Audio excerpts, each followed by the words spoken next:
editando o próximo vídeo ali atrás.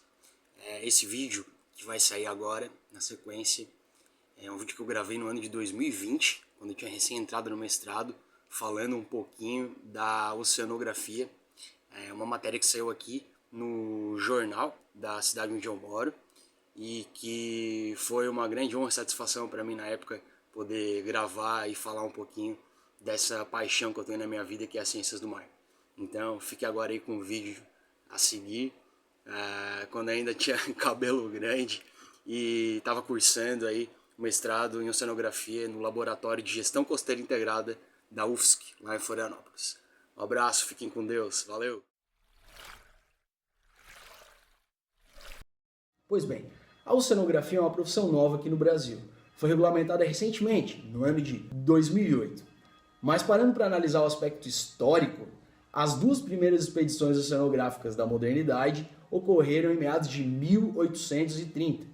Numa dessas expedições mais famosas, entre os anos de 1831 e 1836, na embarcação batizada HMS Beagle, o jovem Charles Darwin, com 22 anos de idade, exerceu a função de naturalista de bordo, como pesquisador da biologia marinha. E anos mais tarde ele ficou muito famoso quando em 1859 ele publicou seu livro A Origem das Espécies, no qual ele elaborou a teoria da evolução. Mas a questão é a seguinte: no período das revoluções industriais foi inventado o barco a vapor, e no ano de 1819 o primeiro deles já havia cruzado o Atlântico. Então, após a humanidade passar por esse período, depois das revoluções industriais, das duas grandes guerras mundiais, a tecnologia progrediu muito e a capacidade de coletar informação científica evoluiu numa velocidade absurda. Foram criados submarinos, monitoramento de dados por satélite e toda uma aparelhagem para entender, através dos modelos científicos, a dinâmica e as características do ambiente marinho e costeiro, que na verdade possui uma relevância extraordinária para a vida cotidiana da população. É fato que, junto com esses avanços na tecnologia, as sociedades também aumentaram a intensidade de modificação do ambiente e que muitas vezes resulta em consequências indesejáveis que a gente pode perceber nas mais variadas formas de poluição e degradação ambiental. Então é mais ou menos o seguinte: hoje a oceanografia ela é dividida em grandes áreas de atuação. E eu vou exemplificar um pouquinho cada uma delas para embasar o contexto e mostrar como todos esses segmentos estão interligados. Fazendo alusão ao trabalho do Darwin, falando da biologia marinha, estuda-se a fisiologia básica e o comportamento dos animais marinhos, principalmente na parte da ecologia das populações. Estuda-se também a interação da fauna carismática com os seres humanos, tais quais as baleias, os golfinhos, pinguins e tartarugas, que são animais belíssimos que vivem no ambiente marinho. Mas também estuda-se muito a parte da microfauna e dos micro-organismos. Outra temática relevante para a biologia é a ecologia pesqueira, no qual o estudo tanto do uso dos recursos, dos estoques pesqueiros, quanto a perspectiva antropológica das populações que se desenvolveram com base nos recursos marinhos é muito relevante. Mas eu vou voltar a esse assunto mais adiante, apontando um caso prático. Quando a gente fala da interação da vida com o ambiente, vem-nos à mente a questão das interações químicas do meio, que são elementares para o desenvolvimento da vida. Então a oceanografia também monitora variações das propriedades químicas da água. A exemplo, a acidez dos oceanos pela variação do pH. Esse é um assunto muito relevante para a questão das mudanças climáticas, que no caso prático da química estuda, por exemplo, o branqueamento dos corais por essa alteração na acidez das águas oceânicas, né, que acaba interferindo no ciclo de vida das zooxantelas, que dão cor aos corais e que também está associada ao aumento da temperatura dos oceanos pela hipersaturação de gás carbônico nas zonas polares. E esse é um assunto muito complexo e polêmico que traz grande relevância para os estudos da oceanografia e das mudanças climáticas. O ramo da química também estuda questões da poluição marinha, como a qualidade das águas costeiras para o uso recreativo das praias, estuda-se parâmetros da microbiologia, faz-se medição de concentração de poluentes químicos, industriais e urbanos, dos quais muitos são derivados do consumo cotidiano nosso. E que, na verdade, muitos estudos já mostram que muitos desses agentes químicos podem ser persistentes no ambiente, como os pesticidas, os fármacos, os produtos estéticos, entre outros incontáveis agentes químicos que são despejados na água do mar com a maior naturalidade, infelizmente. Bem, seguindo para a parte da geofísica, eu vou resumir um pouquinho mais e vou utilizar dois exemplos clássicos que utilizam na sua base ferramentas da sísmica e da hidroacústica, que são meios utilizados principalmente para se encontrar e explorar depósitos minerais, como o petróleo, entre outros. Além disso, essas ferramentas também são muito relevantes para a gestão portuária. Então esses são dois temas que movimentam uma economia muito forte. Na questão dos portos, para que o tráfego dos grandes navios nas vias marítimas ocorra sem maiores prejuízos, é preciso estudos minuciosos da profundidade do mar para se encontrar os melhores canais de navegação que muitas vezes precisam ser dragados. Isso quer dizer, esses canais eles tendem ao assoreamento de uma forma natural, porque o sedimento é trazido através dos rios e dos estuários para o mar. Então a profundidade dos canais de navegação ela precisa ser mantida. E aquele sedimento que chega e que é depositado nos canais, ele precisa ser retirado para que os navios não encalhem. Então, seguindo no exemplo da navegação, muitos parâmetros físicos tendem a ser monitorados pelos oceanógrafos, como as correntes, as condições atmosféricas, as condições de ondas e marés, que influenciam muito nos padrões da sedimentologia. Inclusive, os parâmetros físicos também são utilizados como estudos de fontes de energia renovável. Por exemplo, a energia obtida através das marés, das ondas, conhecida como energia da maré motriz. No fim das contas, é uma infinidade de fatores que vai integrar um estudo sistêmico da oceanografia, como eu já falei, onde as grandes áreas do conhecimento se unem. E é aí que eu quero chegar. Para que tudo isso afinal? Bem, quem em casa, ao ver a previsão do tempo para saber se leva um casaco para o trabalho ou se vai ter sol para poder passar o final de semana na praia com os amigos, quem imagina que aquela informação passada de uma forma prática dependeu de uma boia oceânica que mediu e mandou os dados para uma central onde especialistas, além de terem instalado e monitorado as boias, vão aplicar um modelo numérico para descobrir, então, se no fim de semana o turismo vai ser bom nas praias, os restaurantes vão poder vender mais peixe. Bem, esse foi um exemplo inusitado, mas no fim tudo está interligado. Hoje em dia a gente vê uma série de produtos sendo extraídos dos recursos marinhos. Proteínas para fins alimentícios extraídas das algas, medicamentos extraídos das propriedades que têm os animais marinhos, propriedades anestésicas. São feitos estudos sobre a contaminação dos peixes que nós nos alimentamos por metais pesados. E aí eu pergunto para vocês, qual a parcela da população mundial que se alimenta desses animais marinhos? Qual seria então a relevância desses estudos? Então essa relação estreita do ser humano com o mar, ela foi denominada nos estudos da antropologia por um termo chamado maritimidade, que é o efeito que o mar tem no inconsciente coletivo, e acredite quem quiser. Eu vejo que o mar tem uma ligação muito forte com o desenvolvimento humano, tanto das populações no geral, quanto dos indivíduos. E eu não estou falando aqui só para quem gosta de pegar um sol na praia, gosta de nadar ou praticar algum esporte marítimo. Bem, eu comecei aqui falando da parte oceanográfica, com a expedição Beagle, em meados de 1830. Mas a influência da maritimidade, ela é milenar no desenvolvimento das sociedades. Fazendo uma retrospectiva ainda maior, anterior à Revolução Industrial, o grande marco na globalização aconteceu na época das grandes navegações, na qual a tecnologia desenvolvida até então na Europa foi utilizada para a exploração dos recursos do mundo inteiro. Gênios da literatura, como Luís de Camões, deixaram relatos, por exemplo, no livro Os Lusíadas, que descreve as grandes navegações portuguesas, ou então Fernando Pessoa, que no poema Mar Português demonstrou cirurgicamente que naquele tempo sair para uma navegação transatlântica ou cruzando os perigos dos oceanos era muito mais arriscado do que hoje é ir para o espaço.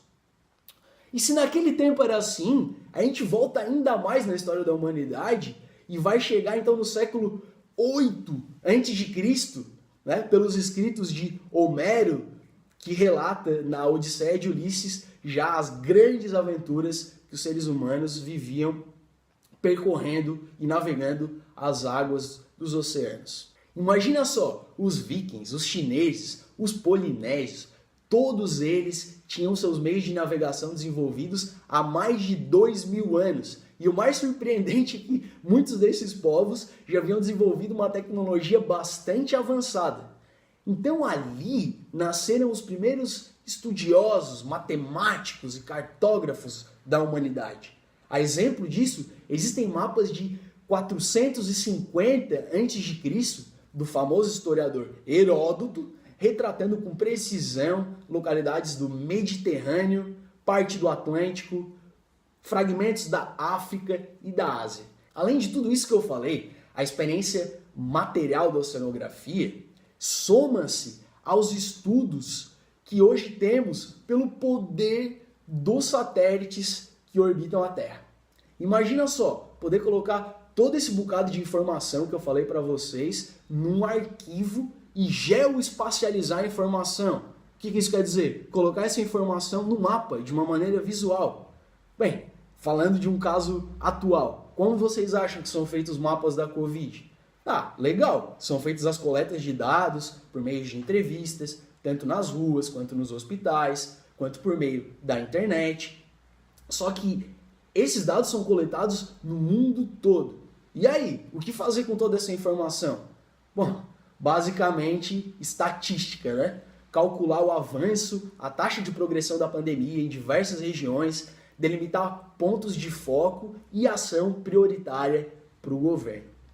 Bem, e os satélites? Então, você junta a informação da geoestatística visualizada nos mapas, que para os cientistas, para os governantes e para a população é fundamental que a gente possa visualizar essa informação de uma maneira prática, quando na verdade, nos seus dados brutos, ela seria uma planilha gigantesca de informação. O que a gente percebe? Junta os dados estatísticos do computador com a imagem visualizada na tela e a gente consegue comunicar a informação científica de uma maneira prática e acessível para toda a população. Agora, visualizando essa parte de geoprocessamento para oceanografia, transforma os mapas da Covid em mapas de desmatamento, limitação de bacias hidrográficas, índice de saneamento das mais variadas cidades no litoral brasileiro, índices de desenvolvimento humano, dados de sustentabilidade. Tudo isso faz com que a gente possa ter uma noção desse poder que é a ferramenta do geoprocessamento pelos satélites e da relevância que isso pode ter para melhorar a gestão pública. Antes, eu contava para vocês da maritimidade, da influência que o mar exerce na vida das pessoas e de uma maneira mais ampla na cultura dos povos. Pois bem, agora chegou a hora e o momento de falar da influência da maritimidade e relacionar ela com um esporte que eu adoro, que eu amo, que está na minha vida desde criança, que é o surf. Pô, claro que sim, cara, o surf é um esporte que está em alta. Hoje em dia, o moleque nasceu aqui numa praia qualquer do Brasil, é muito provável que ele queira ser um profissional do surf como o Ítalo Ferreira, o Gabriel Medina, quanto o menino gostaria de ser o Pelé nos tempos áureos do futebol brasileiro. Mas além de popular, o surf que acontece no ambiente marinho, que tem toda uma complexidade, um risco envolvido na prática, ele é um esporte muito cativante. Cara, o surf é um esporte que possui um ecossistema particular e muito específico, né? No surf tu interage com animais silvestres, com a turbulência das ondas grandes, com as correntes de deriva, com as condições atmosféricas, com as propriedades geológicas do fundo marinho e que se tu não ficar esperto, tu ainda pode levar a pior, se chocando contra rochas, contra recifes de coral ou até mesmo contra uma bancada muito rasa de areia. Além disso, no surf, tu interage com as pessoas e com o ambiente no entorno. Por exemplo, se tu vai praticar o esporte numa praia urbana que não tem saneamento, como ocorre na maioria das praias do Brasil, os praticantes com certeza vão estar expostos diretamente ao despejo dos resíduos urbanos e sujeitos à contaminação. Pensando em como unir o surf à ciência, eu descobri uma temática muito interessante relacionada às áreas protegidas, né? Que são as reservas de surf. Meu amigo, ali eu encontrei um caminho. Poder unir duas paixões que eu tenho desde que eu me lembro por gente, o surf e a ciência. Daí eu fui estudar as reservas de surf, que são então uma nova forma criada para proteger as áreas costeiras e marinhas ligadas à prática desse esporte. As reservas de surf elas foram criadas na Austrália, no ano de 2005, e se espalharam pelo mundo quando uma organização chamada Save the Waves, uma ONG americana, criou um programa mundial de reservas de surf. Então, o estudo que uma praia tem que fazer para se tornar uma reserva leva em conta as ondas e o fundo marinho, que são parâmetros da física e da geologia, leva em conta as características do entorno costeiro e dos seus ecossistemas, basicamente a parte bioquímica e a parte social. E também tem que fazer um relato sobre a prática cultural do surf no local, bem como a relevância antropológica do esporte para a comunidade local.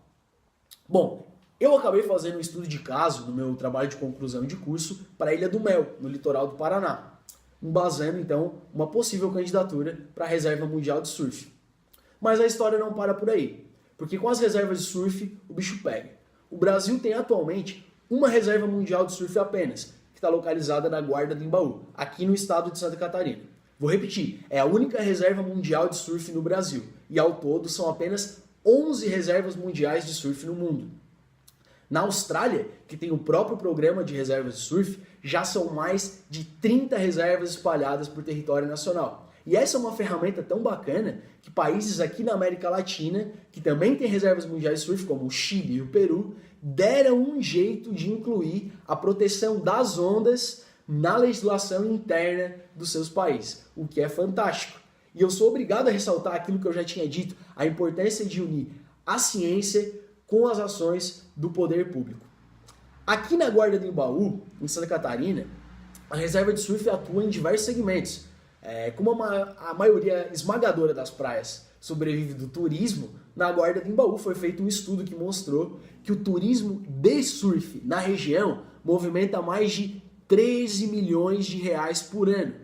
Então beleza, as praias sobrevivem do turismo, as praias que têm onda, onde o surf é historicamente praticado, a economia gira basicamente em torno desse turismo de surf, e para essas populações preservar as ondas tornou-se algo muito interessante, principalmente por questões de mercado. E o surf movimenta muito mais do que essa pesquisa estipulou, com o seu vasto mercado de pranchas, roupas de borracha, acessórios, e sem falar dos filmes, das músicas que marcaram todo o estilo de vida disseminado por várias culturas do globo, onde cada uma delas contribuiu com seu tempero especial, criando uma subcultura. É fascinante que estamos falando de oceanografia, história, economia, direito, e aqui eu tenho alguns exemplos na minha frente, né? Livros sobre geoprocessamento, direito ambiental internacional, introdução às ciências do mar, que são então temas que se entrelaçam quando se fala em estudar a gestão das reservas de surf. Na Guarda do Embaú, voltando então para a questão e não deixar um ponto sem nó, a gestão da reserva faz o monitoramento da água do Rio da Madre, que é o principal corpo hídrico que torna esse lugar tão peculiar e paradisíaco, em prol de manter então a qualidade para o uso recreativo das praias. Também no âmbito da reserva foi discutido a implementação de um sistema de saneamento para o município da Guarda, né? Então, a missão da reserva é relacionar a iniciativa da sociedade civil, impulsionar a ação do poder público para sanar as principais questões do ordenamento territorial. A missão da reserva também é incentivar o turismo, né? Conscientizando a população da importância das atividades culturais feitas no local. A exemplo disso, a pesca artesanal, do qual a pesca da tainha é um grande símbolo para a região da Guarda do Embaú. Então a gente misturou política no assunto, direito, oceanografia. Então eu ingressei no programa de pós-graduação da UFSC em oceanografia, pronto para continuar pesquisando sobre as reservas mundiais de surf. Então gostaria de dizer que sou muito grato a todos os colegas do Programa Brasileiro das Reservas de Surf, que está para ser lançado no Brasil, a fim de propagar essas reservas, como foi feito na Austrália. E também gostaria de agradecer à professora Marinês Scherer, que é coordenadora do Laboratório de Gestão Costeira Integrada da UFSC, do qual hoje eu faço parte sobre a sua orientação no mestrado. E esse foi um apanhado geral do que eu reuni na minha trajetória até aqui. Também quero aproveitar o espaço aqui para divulgar as mídias sociais do LAGES, que é o Laboratório de Gestão Costeira Integrada, da 9ª Reserva Mundial de Surf da Guarda de Embaú e do Programa Brasileiro das Reservas de Surf. Essas 3 instituições, elas estão presentes no Facebook e no Instagram, divulgando as suas produções e as suas linhas de pesquisa. Por hoje seria isso. Um grande abraço a todos. Até a próxima, se Deus quiser.